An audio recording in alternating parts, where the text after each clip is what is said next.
ඉක්මනින් බන් ටික සපත් දෙක පොලිෂ් කරනකො මට වෙලා ගිහින් තියෙන්නේ. ඇයි මොකද උනේ? නෑ හරි මම පොලිස් කරලා දෙන්න.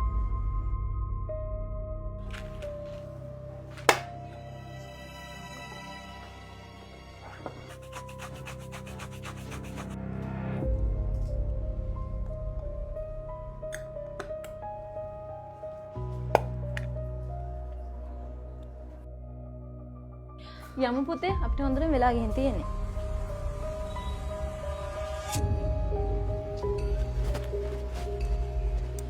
මොකද උනේ ඔයාට? ඇයි මොකද උනේ? මං ඔයාට කිව්වේ බන් ටික සපත් දෙක පොලිෂ් කරන්න කියලානේ. මොකටද ඔයා ඔච්චර තරහ ගත්තේ?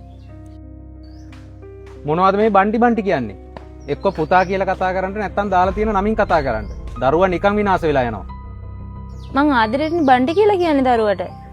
ඒකෙන් කොහොමද දරුවා විනාශ වෙන්නේ? ඇයි අපි දරුවට දාලා තියෙන නමේ මොකක් හරි අඩුවක් තියෙනවද? ඔයයි කතාව වෙනස් කරන්නේ. දරුවගේ සපත් දෙක පොලිෂ් කරන්න දුන්නාටනේ ඔයා ඔහොම කියන්නේ. මං ආයි කවදාවත් දරුවගේ වැඩ ඔයාට කරන්න කියන්නේ නැහැ. මං අර කරගෙන ආ විදිහටම තනියම කරගෙන යන්න. ඔයා මොකටද මේ වැඩ කරන්නේ? දරුවකට තනියම කරගන්න දෙන්නකෝ. ඔයා දරුවගේ හැම වැඩක්ම කරාම දරුවා කවද්ද තනියම වැඩක් කරන්න ඉගෙන ගන්න. මේ අපේ එකම දරුවනේ. එයා ටික ටික ඒවා ඉගෙන ගනි. අපි මේවා කරලා දෙන්නේ නැත්නම් වෙන කවුරු මේවා කරලා දෙන්නද? ඔයත් එක්ක මේවා කතා කරලා වැඩක් නැහැ.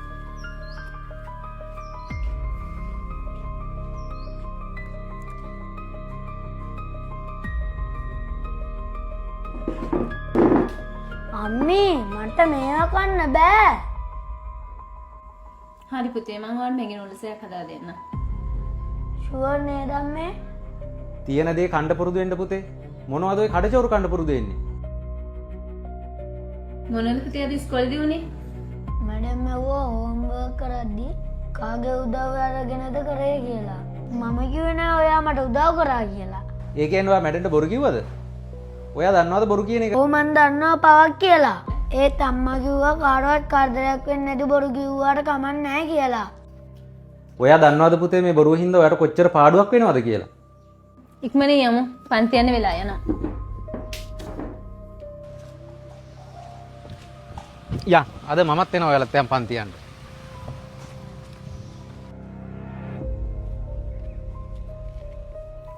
අපතේ බෑග් එක එනවා පන්තිර යන්න. අපි ඔය එනකම් මෙතෙන්ට වෙලා ඉන්නම් ඈ. වෙන කොහෙවත් යන්න එපා.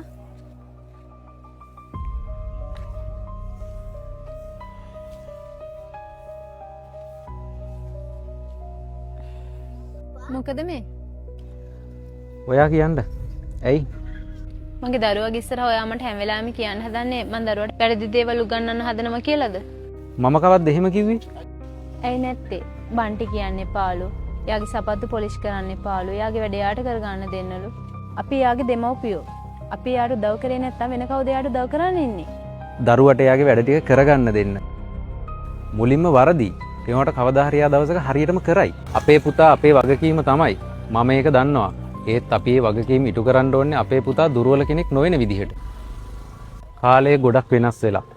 ඉස්සර අපි සෙල්ලම් කරලා ගෙදර එද්දි අප්පච්චිගේ සපත්තු දෙක හරි සෙරප්පු දෙක හරි ගේ දොරකඩ දැක්කොත් එහෙම අපි සෑහෙන බයෙන් හොරෙන් ගිහිල්ලා පොත අතර ගන්න පාඩම් කරන්න. ඒ තරමටම අපි දෙමාපියන්ට බය වුණා. ඒත් අද අපි දෙමාපියෝ විදිහට මොනවද මේ කරන්නේ? උදේට ඉස්කෝලේට යවන තැන ඉඳලා හැම වැඩක්ම කරන්නේ දෙමාපියෝ. අඩුම තරමේ ළමයාට ගෙදර ඇවිල්ලා යාගේ හෝම්වර්ක් ටිකවත් කරගන්න තනියම ඉඩ දෙනවද?